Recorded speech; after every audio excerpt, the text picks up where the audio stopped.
Достар, сәлеметсіздер ме? Біз бүгін сіздерменен ағылшын тілін өз бетінше үйрен тақырыбын талқылаймыз.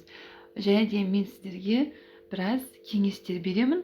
Ағылшын тілін өз беттеріңізше қалай үйренуге болатыны туралы. Ең алдымен біз алдымызға мақсат қоямыз. Яғни, қанша уақытта оқып бітіретінімізді, қанша сөз жаттайтынымызды, не үйренетінімізді, күнде қанша уақыт бөлетініңізді және қалай үйренетініңізді біз алдын ала жоспар құрамыз. Жоспарсыз жүзеге асыру ешқашан мүмкін емес. Яғни, бүгін мынандай тақырып үйренсем, ертең мынандай тақырып үйренемін. Бүгін мынанша сөз жаттасам, ертең мынанша сөз жаттаймын деп алдыңызға мақсат қойыңыз және сол мақсатқа қарай қадам басыңыз. Достар, мен бүгін Present Simple үйренемін деңізде сол тақырыптың көлемінде барлық іс-әрекеттерді, барлық қажетті методикаларды қолданыңыздар. Сонымен қатар екінші кеңес, ол күн сайын 20-30 минут уақытыңызды бөлсеңіз, сол жетеді сізге. Тек күн сайын жасасаңыз болды. 4-5 күнде бір, 5-6 күнде бір деген жарамайды. Күн сайын уақыт бөлу керек.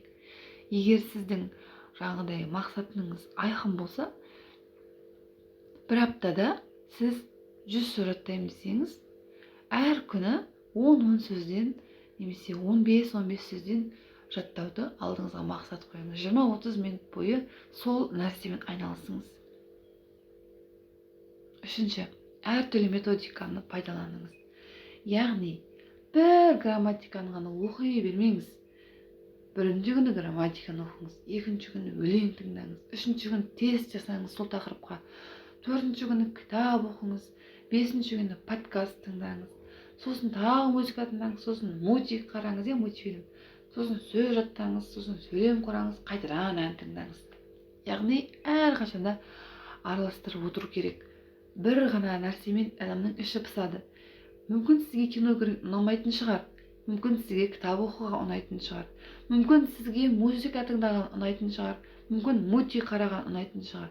Өзіңізге қай жанр, қай метод жақын, сол нәрсеменен дайындалыңыз, сол нәрсеменен бірге жүріңіз. Яғни, өзіңізге жаныңызға жақын нәрсені пайдаланыңыз.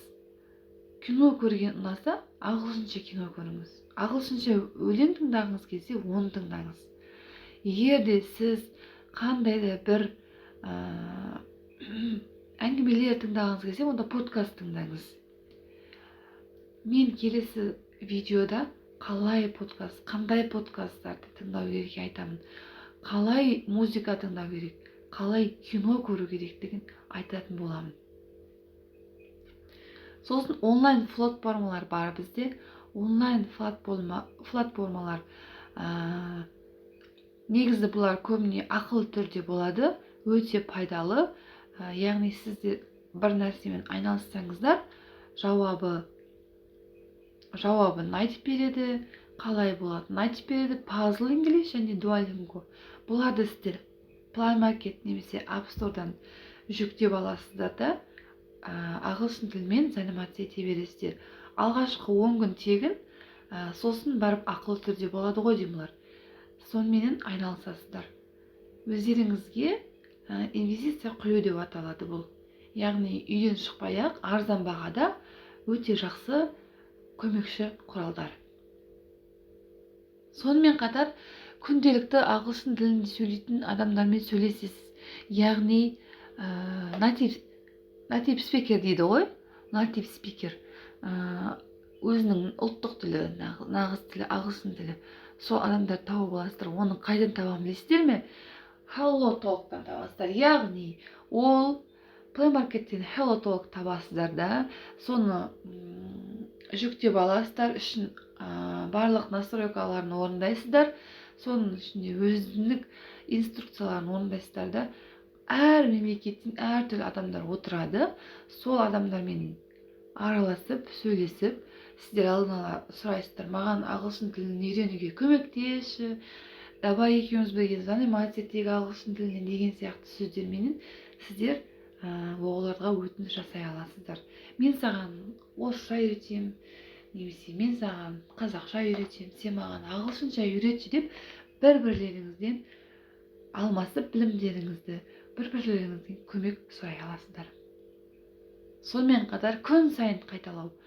Кеше өткен тақырыпты бүгін қайталау, бүгін өткен тақырыпты ертең қайталау. Өлеңді бір рет тыңдап қоя салмаңыз. Міндетті түрде қайталап тыңдаңыз өлеңді. Киноны қайталап көріңіз. Мультфильмді қайталап көріңіз, кітапты қайталап оқыңыз. Оны қайталау сіздің миыңызға үлкен көмегі тиеді.